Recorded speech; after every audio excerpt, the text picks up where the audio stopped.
രാത്രി ഇരുന്ന് ഫ്ലോക്സ് വിത്ത് പാക്കിങ്ങിന് വേണ്ടി റെഡിയാക്കാൻ പോവാണ് കേട്ടോ. അപ്പോൾ അതിനുവേണ്ടി ഞാനിങ്ങനെ ഫ്ലോക്സ് വിത്ത് ഒരു ചെറിയൊരു പാത്രത്തിലിട്ട് ഫ്രിഡ്ജിൽ വെച്ചിട്ടുണ്ടായിരുന്നു. ഫ്രിഡ്ജിൽ വെച്ച വിത്തുകൾ അങ്ങനെ കേടായി പോവില്ല കേട്ടോ. അപ്പോൾ അതുകൊണ്ടാണ് ഫ്രിഡ്ജിൽ വെച്ചത്.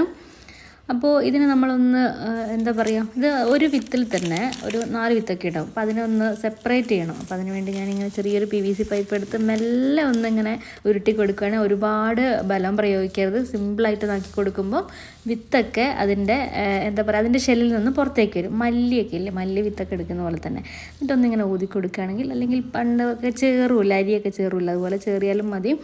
ഒരുപാടുണ്ടെങ്കിൽ അങ്ങനെ മുറമൊക്കെ ഉപയോഗിച്ച് ചെയ്യാം. ഇതിപ്പോൾ ഒരുപാടൊന്നുമില്ലല്ലോ, കുറച്ചല്ലേ ഉള്ളൂ, നമുക്ക് ഊതി അങ്ങനെ പറപ്പിക്കാവുന്നതേ ഉള്ളൂ. അപ്പോൾ എന്താണെങ്കിലും ഇതാണ് ഫ്ലോക്സ് വിത്ത്. ഈ കറുത്ത് കാണുന്നതാണ് കേട്ടോ വിത്ത്. വെള്ള കളറിൽ കാണുന്നത് അതിൻ്റെ പുറം കവചമാണ്. അത് വേണ്ട, അത് വേസ്റ്റാണ്. അപ്പോൾ നമ്മളിങ്ങനെ സെപ്പറേറ്റ് ചെയ്ത് ഇനിയുള്ള പണിയെന്ന് വെച്ചാൽ ഇത് ചെറിയ ചെറിയ കവറിലാക്കിയിട്ട് മാറ്റി വയ്ക്കുക. അപ്പോൾ ചെറിയ ചെറിയ കവറിലായിരിക്കും നിങ്ങൾക്ക് കിട്ടുന്നത്. അത് ഈ വീഡിയോയുടെ ലാസ്റ്റ് തന്നെ കൊടുത്തിട്ടുണ്ട്.